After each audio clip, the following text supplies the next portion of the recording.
Saudações, criptoanarquistas, cypherpunks e demais amigos da criptosfera! Sejam muito bem-vindos ao meu canal. Eu me chamo Avelino Morgante e, primeiramente, se você não é inscrito, se inscreve no canal e deixe o seu like, que isso me ajuda bastante. Bem, no vídeo de hoje eu vou responder a vídeo-resposta que o Guilherme do canal Criptomaníacos gravou para mim. Inclusive, muito grato por ter gravado a sua vídeo-resposta, grato pelo respeito e pelo cuidado que você teve, e grato também por respeitar a minha opinião. Eu acho que eu cometi um erro naquela live, que foi não ter separado o Avelino pessoa física e o Avelino pessoa jurídica. O Avelino pessoa física, ele torce para o Bitcoin, eu torço muito para o Bitcoin, só que eu acredito que nesse momento, principalmente nesse momento, o ouro tem mais assimetria e o ouro tem um risco-retorno melhor que o Bitcoin nesse momento. Porque o Bitcoin caiu junto com o mercado de ações, né, ali perto de março, quando teve aquela onda de circuit breaker, e o mercado americano também caiu, e o Bitcoin derreteu 50% em um dia. O ouro também caiu, ele caiu por volta de uns 5%, mas ele ainda preservou o patrimônio. E eu tenho muito medo de uma segunda queda na bolsa, principalmente agora que o S&P fez um topo duplo, e nesse momento, principalmente, eu não quero ter bitcoins nesse momento, né? Eu vejo o ouro muito mais seguro, muito mais estável, e eu estou em busca agora de segurança e de estabilidade, né? Algo que o Bitcoin não tem essa estabilidade que o ouro tem. O ouro já resistiu a muitas crises, inclusive essa foi mais uma. O ouro salvou o meu portfólio durante essa crise. Tudo bem que o Bitcoin subiu agora, mas, como eu disse, acredito que está muito correlacionado ao mercado de ações.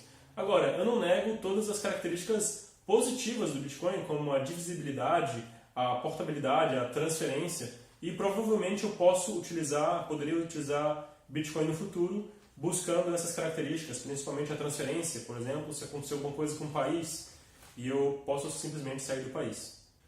Outra coisa, eu gostaria de me defender de um ponto que eu li em alguns comentários durante a live, até mesmo em alguns comentários do Guilherme, que algumas pessoas simplesmente falaram que eu sou um covarde, que eu não aceito risco, que eu traí movimento ou que eu fugi, digamos assim. E não é que eu não aceite riscos, eu aceito riscos, porém eu tenho uma lógica em aceitar os riscos e eu não aceito qualquer risco. Eu poderia dizer que qualquer empresário aqui no Brasil já está tomando um risco muito grande simplesmente por empreender, porque todos os negócios aqui no Brasil, o empresário precisa ser um verdadeiro herói, digamos assim. Ele precisa entender da parte fiscal, ele não sabe quanto que o negócio dele vai render, ele não sabe também se vai ter mais regulamentação, etc. O que eu não quero no momento é tomar o risco do mercado de Bitcoin. Então eu sim estou tomando muitos riscos no meu novo negócio. Eu mexo com elementos perigosos, ácido nítrico, ácido clorídrico, prensa hidráulica, forno que vai até 1.800 graus, 2.000 graus, esmerilhadeira, cortadeira, cianureto de potássio, elementos químicos perigosíssimos. O próprio fato do ouro pode ter sido falsificado ou não, é claro que eu sempre verifico, mas você também corre esse risco e outros riscos, e eu acho, nesse momento, que tomar todos esses riscos desse mercado de ouro é menos arriscado do que eu estar no mercado de OTC, para vocês terem uma ideia. O mercado de OTC P2P, é de alto risco. Eu prefiro mexer com ácido neste momento do que mexer com o mercado de Bitcoin, acredite se quiser, né? E também, se vocês soubessem do que eu sei, vocês tomariam a mesma decisão, muito provavelmente. Por esse motivo, tem muitos P2Ps e OTCs e exchanges, donos de corretora, saindo do mercado de Bitcoin aqui no Brasil. Tá? Então, se vocês soubessem do que eu sei, provavelmente vocês fariam a mesma coisa. E em relação a essa questão de tomar risco e de riscos, né, eu achei um bom exemplo o que o Guilherme deu sobre armas impressas em 3D, que inclusive eu falei na minha live que eu acho que é uma das tecnologias mais fascinantes, porque ela defende justamente a sua vida. Só que eu acredito que se você quiser ter uma arma em casa e você tiver condições financeiras para isso, procure primeiro uma arma legalizada, porque nessa questão de tomada de risco, se você precisar usar essa arma e ela não for legalizada, você vai ser preso por porte irregular de arma de fogo, que é crime no Brasil e, se eu não me engano, é inafiançável. Você vai preso e fica na cadeia. E é um risco, como eu disse, eu aprecio muito a minha liberdade e não estou disposto a tomar esse risco, por isso que eu tenho armas legalizadas. Mas também eu tenho essa belezinha aqui, que é uma impressora 3D. Então, na escala de risco, entre o risco de morrer e o risco de ir preso, se o Estado confiscar as minhas armas, eu estou disposto a usar essa belezinha aqui para imprimir uma arma de fogo e proteger a minha vida. Porque na escala de riscos e na escala de prioridades minha, eu prefiro viver do que morrer. Então, na lista de prioridades, eu prefiro primeiro não ser preso, por isso eu tenho armas legais, mas se o Estado tomar essas armas de alguma forma, eu quero ter o direito de me defender. Então, viva a impressão 3D e viva as armas impressas em impressoras 3D. Por quê? Porque qualquer um que tiver uma impressora 3D em casa consegue imprimir uma arma sem que o Estado fique sabendo. Percebam que resolveu de vez o problema, né? A fiscalização estatal se torna praticamente impossível. E aí eu faço a minha pergunta para o Avelino, ele pode responder num próximo vídeo ou em texto, enfim, como ele preferir. Por que ele não enxerga a mesma coisa que aconteceram nas drogas e nas armas acontecendo em caso de proibição ou restrição do Bitcoin aqui no Brasil? Respondendo à primeira pergunta do Guilherme, ele me perguntou por que eu não enxergo a mesma coisa que aconteceu nas drogas e nas armas acontecendo com o Bitcoin, caso o Bitcoin seja proibido. E eu acredito sim nisso, que se o Bitcoin for proibido e houver demanda, o preço vai subir muito, assim como aconteceu com as drogas e assim como acontece com as armas quando elas são proibidas ou o Estado dificulta o acesso. Então essa é uma lei de mercado que não dá para negar. Se existe demanda, vai existir oferta. Quanto mais o Estado bloqueia as drogas ou paralisa a disseminação das drogas ou das armas ou de qualquer coisa que seja proibida, até mesmo o álcool, que como já aconteceu nos Estados Unidos, o preço dessas coisas aumenta porque a oferta diminui e mais pessoas, inclusive quando o preço aumenta, isso cria um incentivo para mais pessoas entrarem naquele mercado. Por isso que eu acredito, embora eu não goste de drogas, mas eu acredito que a guerra contra as drogas que o Estado trava, ela é uma guerra perdida, porque nunca o Estado vai conseguir paralisar esse mercado. Enquanto existir demanda, vai existir oferta, vai existir alguém. Só que nem todo mundo, embora o mercado de drogas seja muito lucrativo, aqui no Brasil, em qualquer lugar, nem todo mundo está disposto a atravessar essa fronteira, ou pelo menos nem todo mundo está disposto publicamente a passar por essas fronteiras. Existem muitas pessoas aí que vendem drogas, mas a maioria da população não. Eu, inclusive, não passaria por essa fronteira. Se o Estado proibisse Bitcoin, como eu acho que vai proibir, eu aprecio muito a minha liberdade, como eu já disse no vídeo, e eu acho que entre eu estar dentro da cadeia e fora da cadeia, eu consigo fazer mais coisas pela liberdade, estando livre do que estando preso. Então, é uma coisa do meu gerenciamento de risco, digamos assim.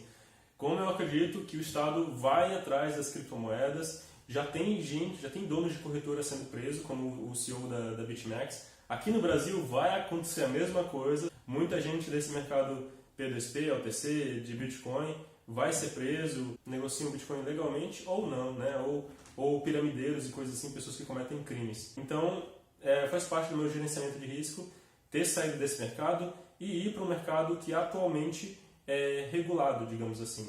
Será que isso não vai incentivar pessoas a criarem novas tecnologias, inovações que nem mesmo passam na nossa cabeça atualmente? Será que não vão existir novas formas das pessoas migrarem do dinheiro estatal, mesmo sendo digital, para dentro do Bitcoin? Novas formas que a gente ainda não consegue enxergar hoje? Respondendo à segunda pergunta do Guilherme, ele me perguntou então se essa proibição, essa possível proibição, não vai gerar um incentivo para novas tecnologias que possibilitem essa adoção do Bitcoin. Muito provavelmente ele deve ter pensado nas exchanges descentralizadas, que é uma grande inovação, mas a minha resposta é que a minha proposta para a moeda física é uma dessas tecnologias que podem aumentar a adoção do Bitcoin, porque eu acredito que o Estado vai atacar justamente nesse ponto, no ponto da liquidez do Bitcoin. ele vai atrás das exchanges, das pessoas que vendem. Já temos bancos fechando contas de pessoas que negociaram com Bitcoin. Isso foi um problema que eu enfrentei quando eu estava nesse mercado. Os bancos fecharam a minha conta e fecham a de muitas outras corretoras. Então, como eu penso que é a liquidez do Bitcoin que vai ser afetada e não o protocolo vai continuar funcionando muito bem, eu penso em uma solução para aumentar essa liquidez por um canal lateral, uma plataforma que não pertence ao Estado, porque todo o sistema financeiro, o dólar e o real, todo o sistema financeiro está construído em cima dessas plataformas. Então o Estado controla a rastreabilidade de todas as transações financeiras. A partir do momento em que tem uma moeda alternativa física, ela pode ser utilizada para negociar Bitcoin. E a boa parte é a questão do risco, que eu tanto falo nesse vídeo. O ouro é um mercado regulado, antigo pra caramba, esse mercado é muito antigo. O ouro é negociado na bolsa, nos bancos, todo o sistema financeiro negocia ouro. Eu acho muito improvável o Estado proibir o uso do ouro, ou proibir a liquidez do ouro. Isso iria atacar diretamente os bancos, o sistema financeiro, as corretoras de ações, as DTVMs, que são coisas que o próprio Estado regulou. Então eu acho muito, muito difícil isso acontecer. E mesmo que aconteça, o ouro é um metal muito utilizado na indústria, na joalheria, na eletrônica. Inclusive os ASICs que mineram Bitcoin utilizam ouro. Então, graças ao ouro, nós temos também Bitcoin. Se não tivéssemos esse elemento químico, não teríamos processadores capazes de minerar Bitcoin. Então eu acho que é um mercado mais seguro para mim estar. É algo que eu posso vender, eu posso negociar independente do Bitcoin, e é algo também que eu acredito que as pessoas possam utilizar no futuro para trocar por Bitcoin. Ouro é uma coisa tão legal que o Bitcoin foi inspirado no ouro, na escassez do ouro. É um ativo digital que simula a escassez do ouro. Isso é mencionado inclusive no BitGold, que é um artigo escrito pelo Nick Szabo, que eu acredito que é um dos grandes candidatos a ser o Satoshi Nakamoto.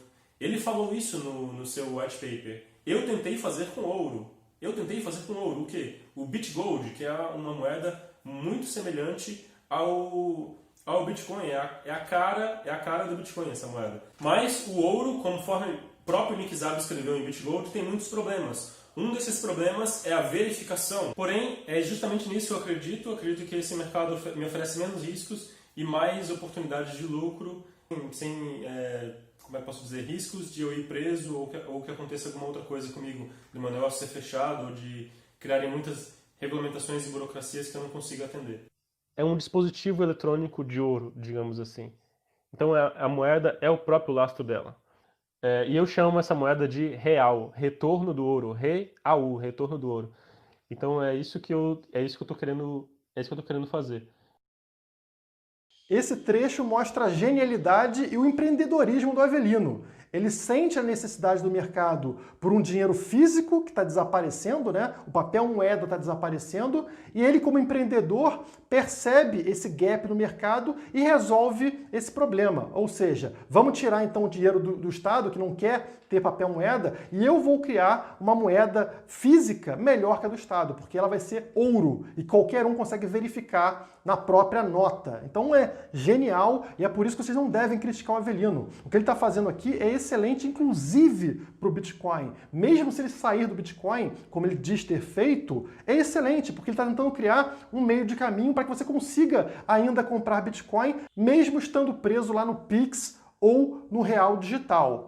Agora, tem uma questão para mim que é muito importante. Eu vejo esse dinheiro físico solucionando o problema do Avelino como empreendedor. Se esse dinheiro der certo, o Avelino certamente vai enriquecer, certamente vai ter um prêmio por ter descoberto esse gap no mercado. Excelente. Mas eu tenho uma pergunta para o Avelino. Avelino, você honestamente enxerga isso como solução para as pessoas fugirem da moeda estatal? Porque se o Estado consegue proibir meios das pessoas comprarem o Bitcoin, como a gente viu aí, o papel moeda era utilizado para isso, o Estado está acabando com o papel moeda, o que impede o Estado de também proibir o seu dinheiro físico, né, na hora que esse seu dinheiro começar a ameaçar o monopólio do Estado? Nada. Na minha opinião, É impossível, porque a partir do momento que você começar a incomodar o Estado, assim como o Bitcoin fez, o Estado simplesmente vai proibir a circulação das suas notas. Por exemplo, pessoas que forem pegas com a nota que você criou vão ser presas, podem ficar 10 anos na cadeia e vão ter que pagar uma multa absurda.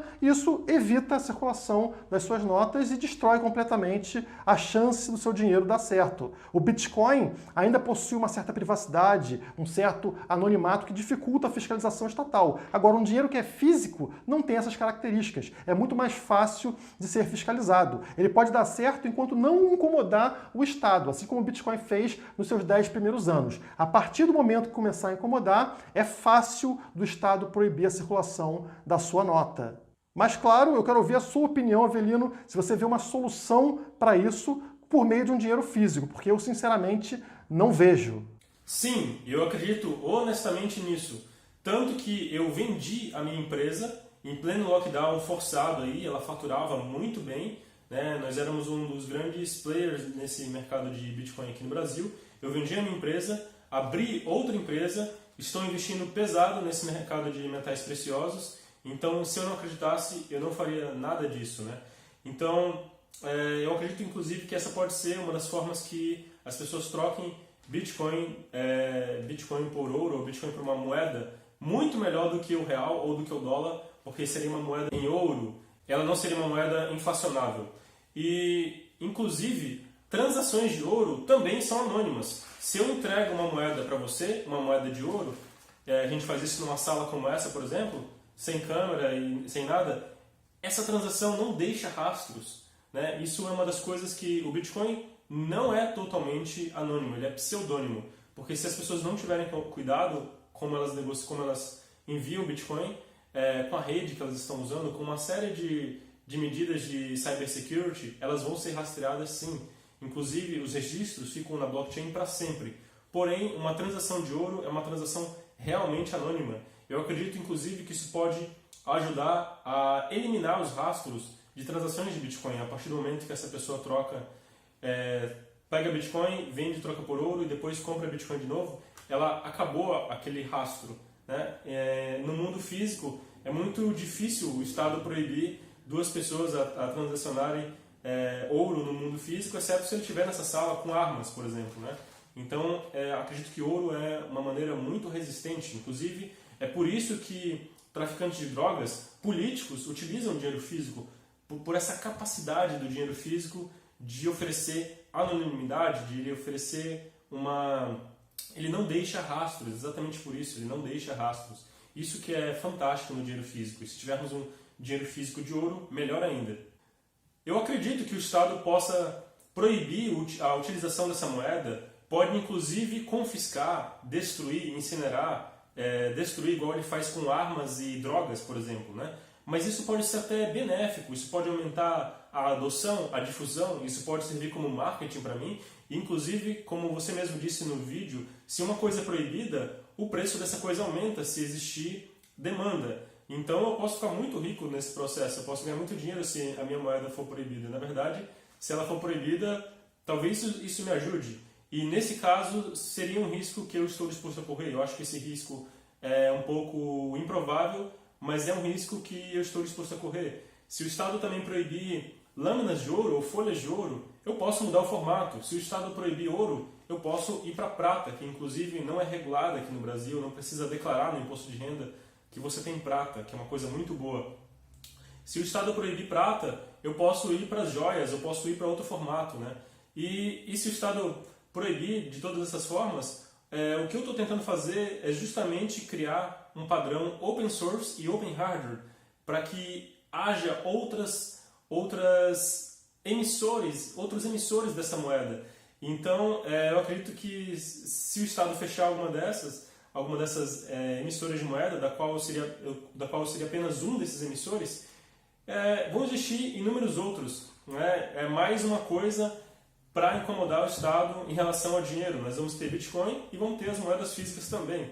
E vocês vão poder escolher qual... É interessante que a gente está tendo essa discussão. No futuro muito próximo, vocês vão poder escolher qual vocês vão utilizar. Se é moedas digitais, se é moedas físicas. Vocês podem usar as duas, inclusive. Eu acredito fortemente nisso daqui, na desestatização do dinheiro, na descentralização do dinheiro.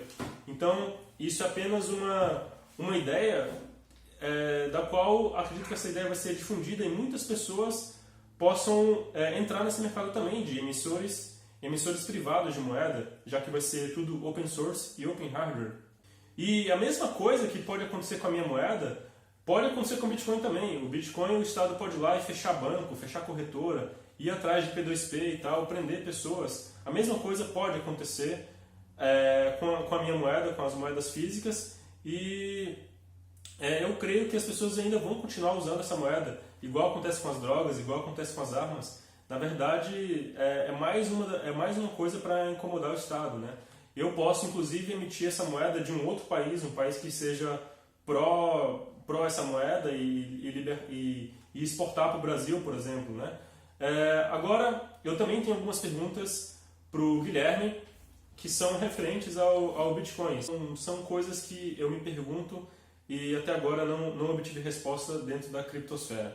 Primeira coisa, a moeda que eu estou fazendo, eu estou criando principalmente pensando na adoção em massa. Nós já tivemos o padrão ouro antigamente, funcionou muito bem, inclusive a proibição do ouro, o confisco do ouro e o fim do acordo de Bretton Woods em 1971 fez com que o ouro valorizasse. Observe agora na tela o gráfico do ouro desde 1971, quando o Federal Reserve retirou a conversão de dólares americanos em ouro. Então o ouro só subiu. Então isso prova também que o fato do Estado ter eliminado a conversão de dólares por ouro não encerrou com a demanda. Na verdade, a demanda só aumentou. Quando o dólar perdeu o lastro do ouro, as pessoas continuaram demandando ouro. E eu acredito que no futuro, daqui a 100 anos, 500 anos e 1000 anos, se eu tivesse uma máquina do tempo e pudesse viajar para daqui a 1000 anos, as pessoas ainda estariam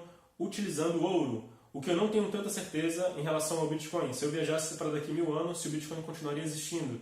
Mas eu acredito que se eu viajasse para daqui a 1000 anos, o ouro continuaria sendo utilizado como moeda, porque ele foi utilizado por diversas culturas, desde o Antigo Egito, os maias, os astecas, os incas, os europeus, os chineses, os povos orientais, os japoneses. Múltiplos povos utilizaram o ouro como moeda e acredito que seguirão utilizando, como foi nesses últimos 6.000 anos, né?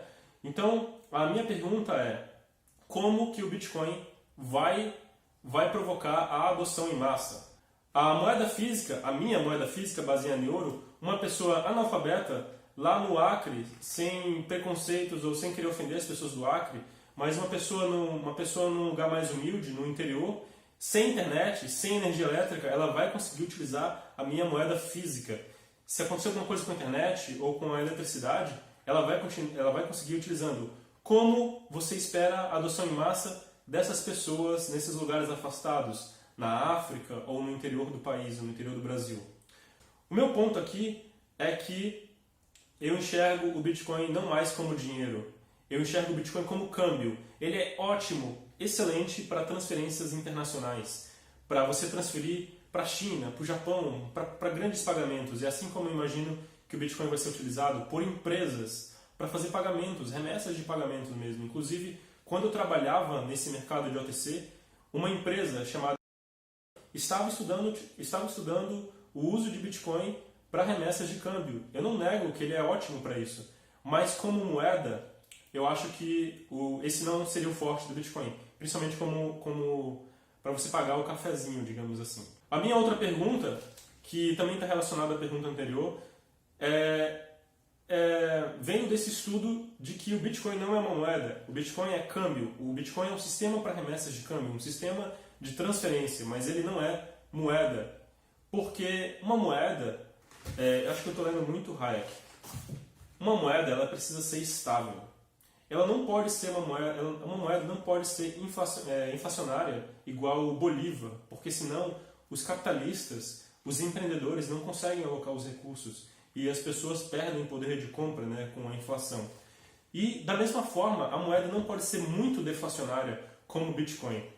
Alguns Bitcoiners eles falam que o Bitcoin um dia será estável como o ouro, mas alguns outros Bitcoiners acreditam na tese do Stock to Flow, e se você acredita nessa tese do Stock to Flow, você admite que nos próximos 100 anos o Bitcoin vai continuar subindo, subindo, subindo, subindo. Enquanto houver a mineração de Bitcoin pelos próximos 100 anos, o Bitcoin vai continuar subindo. O meu ponto é, um sistema, ou moeda, como você pode chamar, uma moeda digital, uma criptomoeda, né? Um sistema desses de pagamento que só sobe, que só se valoriza, que só aprecia, assim como um dinheiro como o Bolívar, que só perde valor, não podem ser utilizados como unidade de conta, que é, para mim, um dos maiores atributos de uma moeda, a unidade de conta. O ouro já foi utilizado como unidade de conta no passado, por muitos povos diferentes, mas se o Bitcoin apenas subir, subir, subir, subir, ele não pode ser utilizado como unidade de conta. Como os empreendedores, como os capitalistas irão alocar recursos se o preço da moeda, sem um sistema de preços ou com uma moeda que muda o preço toda hora, como eu vou saber se eu devo investir no mercado de automóveis ou no agronegócio, se uma hora custa 1 Bitcoin, depois custa 2, depois custa 5, depois custa 10 Bitcoins? O ouro tem essa propriedade de ser estável. Então, a forma como eu imagino no futuro é o ouro sendo utilizado como unidade de conta e o Bitcoin sendo utilizado como moeda de transferência. O Bitcoin é perfeito para transferências internacionais, como já disse, e o ouro é perfeito como unidade de conta, para você precificar as coisas. E é por isso que eu acredito nas duas coisas. É por isso que eu falo tanto no meu canal de ouro e Bitcoin, porque eu acredito nas duas coisas, só que elas são coisas complementares e moedas e sistemas utilizados para coisas diferentes. Então eu fico no aguardo dessas respostas também. E muito grato por ter feito o vídeo resposta dessa forma respeitosa. Acho que isso engrandece muito o debate no meio libertário, o debate nesse meio de criptoativos, de moeda, nesse meio econômico. Então, por esse vídeo é isso. Muito grato pela audiência a todos que assistiram o meu vídeo. Se inscrevam no canal, deem like se vocês gostaram desse vídeo, deixem comentários, comentem alguma coisa que eu possa ter falado besteira, podem me corrigir nos comentários, podem colocar perguntas e também façam um pedido, assim como o Guilherme fez, sejam respeitosos, vamos elevar o debate. É ótimo, é lindo que nós estamos tendo esse debate relacionado a dinheiro físico, o que nós vamos usar, dinheiro físico ou dinheiro digital, ou o que é melhor ou o que é pior.